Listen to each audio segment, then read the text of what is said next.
और मगरबी बंगाल मदरसा बोर्ड आलिम व फाजिल इम्तिहान के नतायज का ऐलान किया गया। ताहम बंगाल मदरसा बोर्ड इम्तिहान में टॉप 10 की फहरिस्त में जगन्नाथ दास ने रियासत में छठी पोजीशन हासिल करके तारीख रकम की है।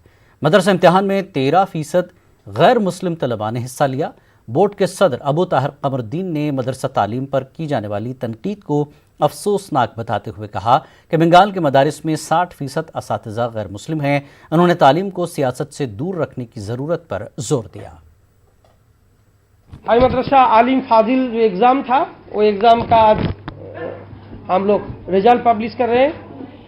इस साल टोटल कैंडिडेट था 64,450, फीमेल कैंडिडेट था 42,484, मेल कैंडिडेट था 21,966। मोट पास किया 86.15%। हाई मदरसा में मोट पास किया 86.15%।